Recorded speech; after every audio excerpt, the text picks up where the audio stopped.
वाक्य के भेद। आओ बच्चों, वाक्य के भेदों के बारे में विस्तार से पढ़ते हैं।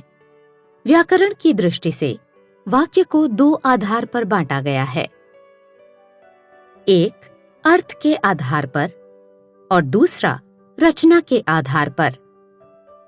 आओ बच्चों, अर्थ के आधार पर वाक्य के भेद जानते हैं। अर्थ के आधार पर वाक्य के 8 भेद हैं। विधानवाचक, निषेधवाचक, आज्ञावाचक, प्रश्नवाचक, इच्छावाचक, संदेहवाचक, संकेतवाचक, विस्मयादिवाचक। आओ बच्चों, इनके बारे में अब विस्तार से पढ़ते हैं। पहला है विधानवाचक।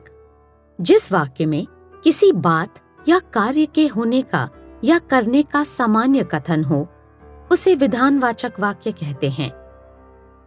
इसका उदाहरण है, अक्षत विद्यालय जा रहा है। यहाँ अक्षत सामान्य सा कार्य कर रहा है, अतः यह विधानवाचक वाक्य है। दूसरा है निषेधवाचक। जिस वाक्य में क्रिया के करने या होने का निषेध हो, उसे निषेधवाचक वाक्य कहते हैं। इसका उदाहरण है, धूप में मत घूमो। इस वाक्य में धूप में घूमने से मना किया जा रहा है, अतः यह एक निषेधवाचक वाक्य है। तीसरा है आज्ञावाचक। जिस वाक्य से आज्ञा, अनुमति, विनय या अनुरोध का बोध हो, उसे आज्ञावाचक वाक्य कहते हैं। इसका उदाहरण है, मुझे 2 दिन का अवकाश दे दीजिए। इस वाक्य में अवकाश के लिए अनुरोध किया जा रहा है, अतः यह आज्ञावाचक वाक्य है। चौथा है प्रश्नवाचक। जिस वाक्य में प्रश्न किया या पूछा जाए, उसे प्रश्नवाचक वाक्य कहते हैं। इसका उदाहरण है, आपको किससे मिलना है? इस वाक्य में प्रश्न किया जा रहा है, अतः यह प्रश्नवाचक वाक्य है। पांचवा है इच्छावाचक। जिस वाक्य से इच्छा, आशीर्वाद, कामना, शुभकामना आदि का भाव प्रकट होता है, उसे इच्छावाचक वाक्य कहते हैं। इसका उदाहरण है, आपकी यात्रा मंगलमय हो। यहाँ यात्रा मंगलमय होने की कामना की जा रही है, अतः यह एक इच्छावाचक वाक्य है। छठा है संदेहवाचक। जिस वाक्य में संदेह या संभावना का बोध हो, उसे संदेहवाचक वाक्य कहते हैं। इसका उदाहरण है, लगता है आज बारिश होगी। यहाँ बारिश होने का संदेह प्रकट किया जा रहा है, अतः ये एक संदेहवाचक वाक्य है। सातवां है संकेतवाचक। जिस वाक्य में एक क्रिया का होना दूसरी क्रिया के होने पर निर्भर करता हो, उसे संकेतवाचक वाक्य कहते हैं। इसका उदाहरण है, यदि उसने मुझे बुलाया तो मैं जरूर जाऊंगी। यहाँ पर दूसरी क्रिया जाऊंगी पहली क्रिया बुलाने पर निर्भर है, अतः यह संकेतवाचक वाक्य है। आठवां है विस्मयादिवाचक। जिस वाक्य में हर्ष, शोक, आश्चर्य, घृणा आदि भावों का बोध होता है, उसे विस्मयादिवाचक वाक्य कहते हैं। इसका उदाहरण है, हाय मैं तो लुट गया।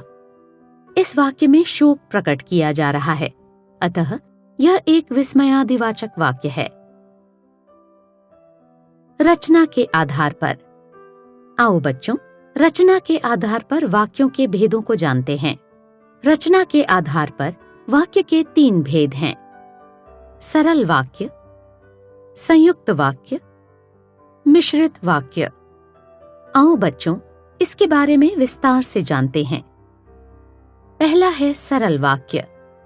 जिस वाक्य में एक मुख्य क्रिया, एक विधेय और एक ही उद्देश्य होता है, उसे सरल वाक्य कहते हैं। इसका उदाहरण है, माँ फल लेने बाजार गई है। इस वाक्य में एक मुख्य क्रिया लेने, एक विधेय बाजार गई है तथा एक ही उद्देश्य फल है, अतः यह एक सरल वाक्य है। दूसरा है संयुक्त वाक्य।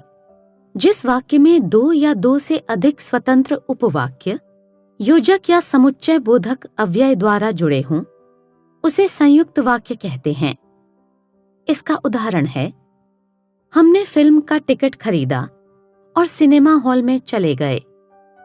यहाँ पर दो स्वतंत्र उपवाक्य हमने फिल्म का टिकट खरीदा तथा सिनेमा हॉल में चले गए हैं, अतः यह संयुक्त वाक्य है। तीसरा है मिश्रित वाक्य। जिस वाक्य में एक से अधिक सरल वाक्य इस प्रकार जुड़े हों कि उनमें एक प्रधान उपवाक्य तथा अन्य आश्रित उपवाक्य हो, उसे मिश्रित वाक्य कहते हैं। इसका उदाहरण है, जैसे ही हवन समाप्त हुआ वैसे ही प्रसाद बांटा गया। यहाँ पर जैसे ही हवन समाप्त हुआ प्रधान उपवाक्य है तथा वैसे ही प्रसाद बांटा गया आश्रित उपवाक्य है।